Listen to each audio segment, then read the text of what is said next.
Hey there, captains. So me, Phil, you may know me as Filigula, and the other Phil, Sub-Octavian. We had an idea for a new series, and what should we call it? I guess we should call it Waterline.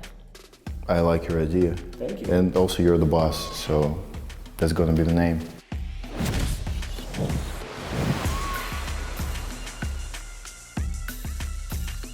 We're going to talk about some news from the development team, what we're going to do in the next months, maybe in the next year, plus some news from the coming patch. It's going to be update 0.7.4. What do we have there, Phil? Yeah, before we dive deeper into fun and engaging details of our development plans, let's just recommend you watch 074 Development Diaries and be sure to find out 074 Development Bulletin because it contains lots of information about balance changes, matchmaker improvements, new rank season and other cool stuff we are adding into the game.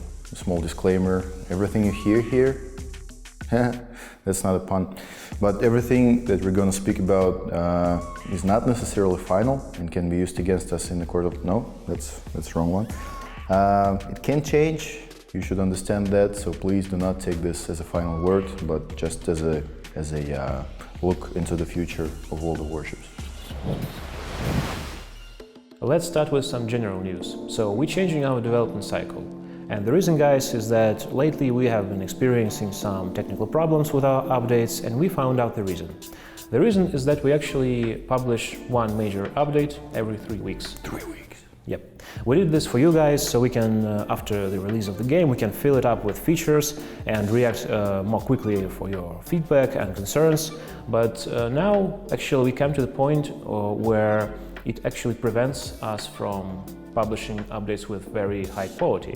Because at the same time, we have one update in stabilization, which means looking for bugs and fixing them, and another update is going through integration, which means combining different branches of development into one update. So the effort of development team is actually split between two updates. We want to avoid this, so we're changing the cycle to... I think it's going to be 4 weeks now. Yep. So to maximize the quality and not let content hurt, we are actually spreading out the development to the 4-week cycle, and this way the focus of development does not spread too thin between the content and quality. And the extra week is made exclusively, it's exclusively for the quality control. Therefore, the updates are going to hit a little less often, but they should work as intended.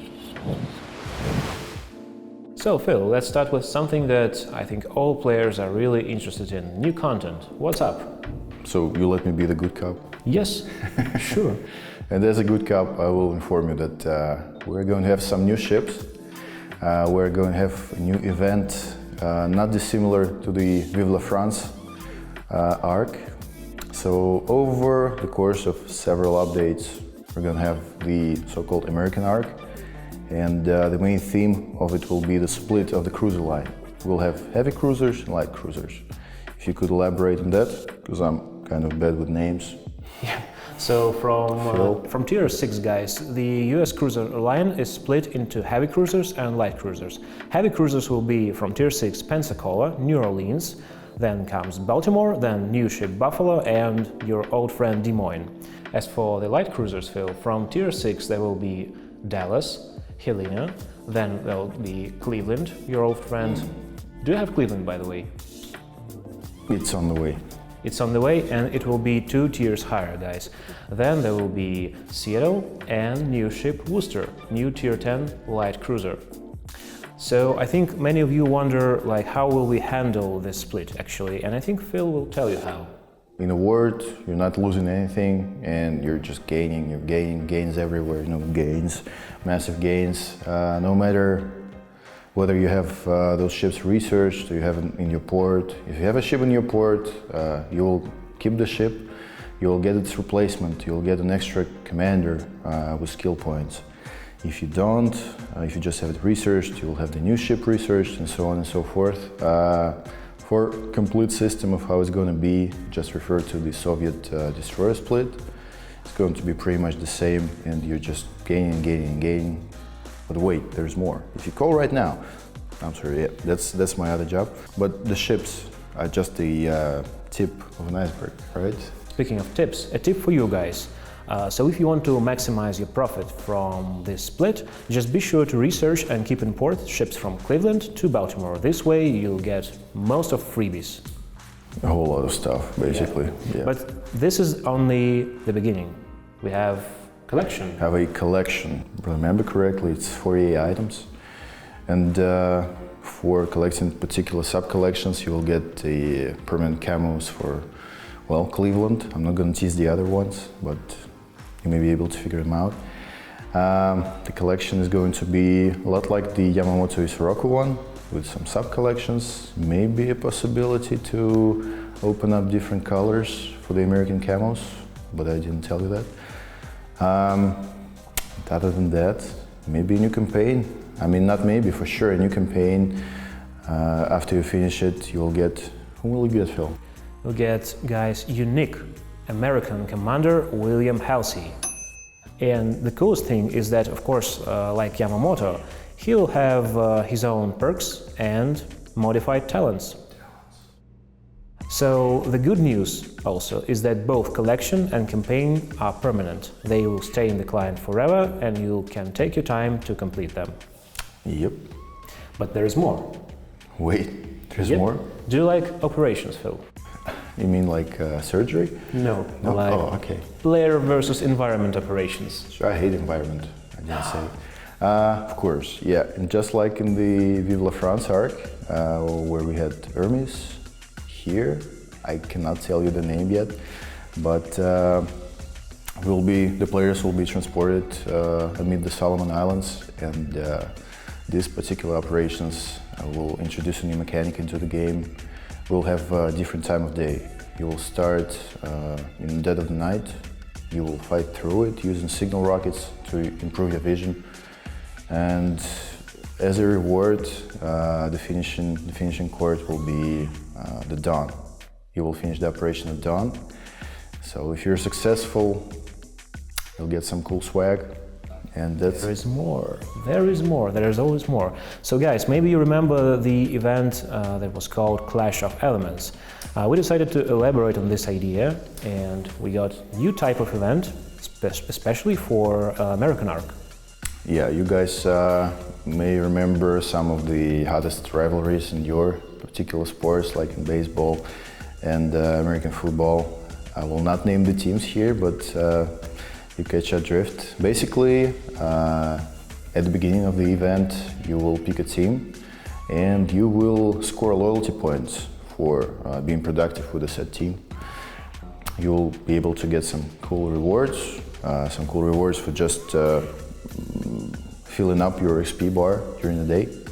And if you should want, for some reason, to actually betray your team, or, I mean, maybe you like the other one more, maybe you like the other color more, who knows. It's a fast world.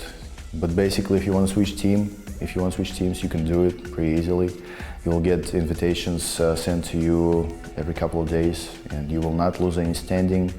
And at worst, you will lose, I think, one container a day if your team is the losing one. But if you want to boast your achievement, just be the best player for your team and you'll be included in leaderboards, right? Exactly. Every day. Show your skills. Do it. Come on. So Phil, you're one of my oldest friends. You know, I'm an introvert.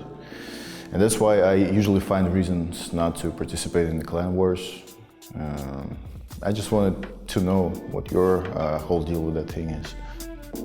Oh, to be honest, I really enjoy clan wars and I really enjoy playing tier 10 ships, but the problem is probably my skill set is not good enough for competitive clan, and the guys I play with in the clan, they are very competitive. So usually I feel like I'm dragging the whole team. So yeah, guys, I think that this issue is not just mine and Phil's, and we actually are working on giving the clan an option to have second rating. Second rating means that you can have a clan with both competitive players and more casual players, and you can have two independent ratings. So your competitive team will play, in effect, only one rating, and those guys who just want to casually play, sometimes they can play with second rating, and these ratings actually don't interfere with each other. Right, so basically a reserve team. Yep. Just for us. Just for us. Very cool. And I also heard that there are some plans to improve clan matchmaking and make it like global. Do you know something about this? Yeah, you heard right. I mean, I think the initial message was from you a couple of months ago, but maybe you have forgotten about it. So basically, what we want to do is make Clan Wars global. There are some issues with the time zones for some of our players. We want to combat that. You'll be able to play with any other realm at a time that's more comfortable for you. We'll have more prime times. And the coolest thing, in my opinion, is that you'll have the global clan rating. You will now know who's the best for sure. Usually it was, someone in Asia, someone on North America, and they do not necessarily fight each other, and we never know. And the meta game is a little different. Now we will know. And there's also plans to change format. So now when clan battles actually are running properly and we are sure that this is a successful mode, we can allow ourselves to experiment a bit. And our first probably experiment will be to change format to 8 versus 8 instead of 7 versus 7, and actually allow players to take 2 battleships per team. Yes! Yep. Yes. I think that will actually allow you to have more diverse meta, try different tactics, and overall we'll see how it plays out, but I think it will be a cool season when we introduce that. I'm very excited. I have to be honest. So Phil, what about aircraft carriers in clan battles? That's a good question, Phil. So, my esteemed comrade Philip. And all your perks, I think they will be quite viable on your ships. Optimization is my middle name, actually. Phil Optimization Glushikov. But now you'll be able to actually pump it up. Nice. So the question is, what are we going to do for hardcore and high-tier players? Yeah, that's a good question too.